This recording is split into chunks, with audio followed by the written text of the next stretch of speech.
Sebelumnya, izinkan saya memperkenalkan diri terlebih dahulu. Saya Girta Natasha Mauraningrum, nomor induk mahasiswa 051, yang akan membawakan topik tentang Berlin.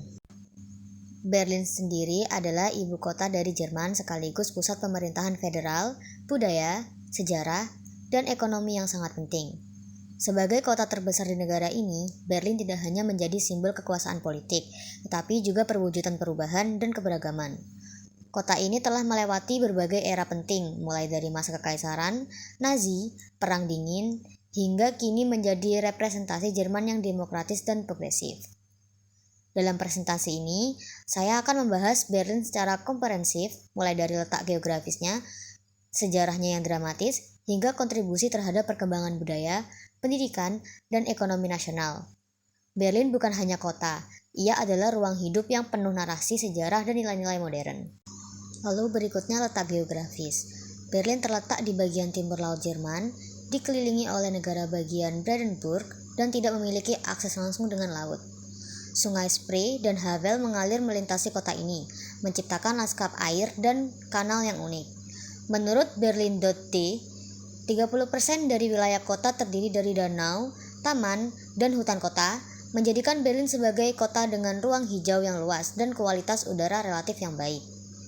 Letaknya yang dekat dengan perbatasan Polandia juga memberikan pengaruh terhadap dinamika sosial dan ekonomi lintas negara. Selain itu, iklim Berlin tergolong dengan sedang kontinental, dengan musim dingin yang dingin dan musim panas yang sangat hangat. Lokasi geografis ini juga mempengaruhi pertumbuhan infrastrukturnya, menjadikan pusat logistik dan transportasi penting di Eropa Tengah. Selanjutnya mengenai sejarah singkat tentang Berlin. Nah, Berlin ini mulai disebut dalam dokumen sejarah pada tahun 1237. Awalnya ia hanya terdiri dari dua pemukiman kecil, yaitu Berlin dan Köln, yang kemudian menyatu menjadi kota besar. Kota ini menjadi pusat penting kerajaan Prusia, kemudian kerajaan Jerman pada abad ke-19. Setelah kekalahan Jerman dalam Perang Dunia I dan keruntuhan kekaisaran, Berlin menjadi pusat politik yang kacau selama Republik Weimar, lalu diambil alih oleh Nazi. Setelah Perang Dunia Kedua, Berlin dibagi menjadi 4 sektor oleh sekutu yang kelak menjadi Berlin Barat, yaitu Amerika Serikat, Inggris, Prancis, dan Berlin Timur, Uni Soviet. Menurut Deutsche Historische Museum, pembagian ini menandai dimulainya Perang Dingin dan menjadikan Berlin sebagai medan utama konfrontasi ideologis antara blok timur dan barat. Topik selanjutnya mengenai Tembok Berlin. Nah, Tembok Berlin ini dibangun pada 13 Agustus 1961 oleh pemerintah Jerman Timur untuk mencegah warganya melarikan diri ke barat. Menurut Stiftung Berliner Mauer, lebih dari 5.000 orang mencoba kabur dengan sekitar 140 orang tewas dalam proses pelarian mereka. Tembok ini menjadi simbol kuat tirani dan pembatasan kebebasan. Nah, runtuhnya Tembok Berlin itu pada 9 November 1989 menjadi peristiwa ikonik yang melambangkan berakhirnya Perang Dingin. Menurut BBC History, malam itu ribuan warga Berlin menyerbu titik-titik pemeriksaan dan meruntuhkan tembok secara simbolis dengan palu dan tangan mereka sendiri. Kini sisa-sisa tembok itu dilestarikan sebagai galeri seni jalanan di East Side Gallery. Kemudian ada pemerintahan dan politik. Berlin memiliki status ganda sebagai kota sekaligus negara bagian dalam sistem federal Jerman. Pemerintahan kota dipimpin oleh seorang wali kota yang bertanggung jawab atas urusan lokal, sementara Berlin juga menjadi lokasi pemerintahan pusat negara, termasuk kantor kanselir dan Bundestag. Menurut Bundesregierung.de, Berlin berperan penting dalam pengambilan keputusan nasional. Parlemen Jerman, yaitu Bundestag, berada di gedung Reichstag, dan kebijakan tingkat federal dalam bidang luar negeri, pertahanan, serta ekonomi yang diproses dan disahkan di kota ini. Ini menjadikan Berlin tidak hanya simbol politik, tetapi juga pusat kendala negara. Selanjutnya ada demografi. Dengan populasi lebih dari 3,5 juta orang, Berlin adalah kota terbesar di Jerman dan rumah bagi masyarakat yang sangat beragam.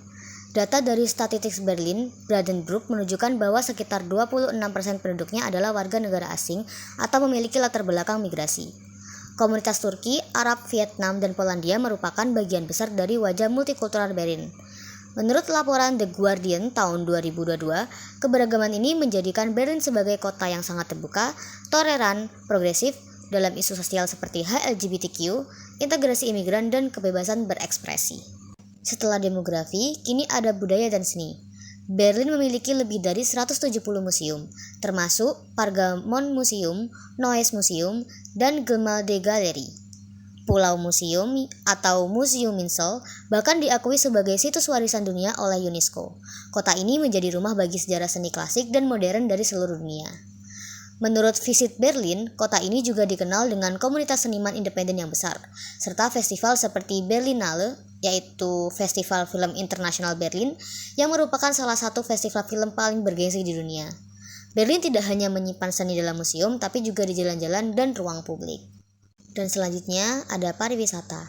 Menurut Statistika 2023, setiap tahun Berlin menerima lebih dari 13 juta pengunjung dari seluruh dunia.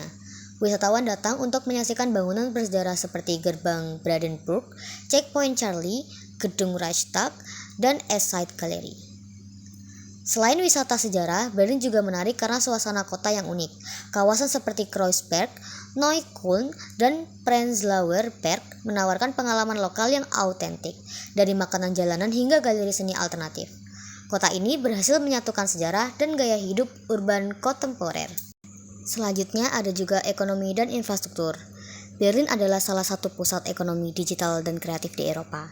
Menurut laporan Startup Genome 2023, Berlin termasuk dalam top 10 ekosistem startup global, termasuk dalam sektor teknologi finansial, AI, dan e-commerce. Transportasi kota ini juga sangat terintegrasi. Contohnya U-Bahn yaitu subway, S-Bahn yaitu kereta kota, tram, bus, dan jalur sepeda berjalan berdampingan dengan baik. Bahkan Bandara Berlin-Brandenburg yang baru dibuka tahun 2020 juga memperkuat konektivitas internasional kota ini. Dan yang terakhir ada pendidikan dan universitas. Berlin memiliki lebih dari 30 perguruan tinggi dan institusi riset.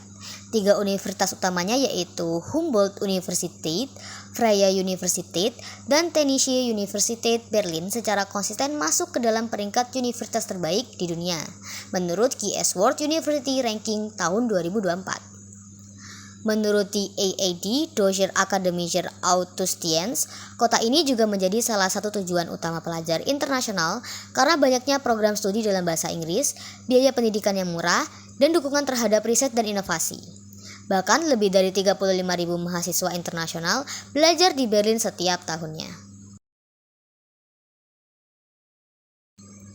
Dengan demikian, Berlin bukan hanya ibu kota politik Jerman, tetapi juga pusat kehidupan intelektual, budaya, dan sosial.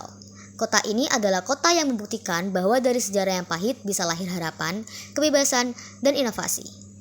Seperti yang pernah dikatakan mantan Presiden Jerman Richard von Weizsäcker, siapa yang menutup mata terhadap masa lalu akan buta terhadap masa kini.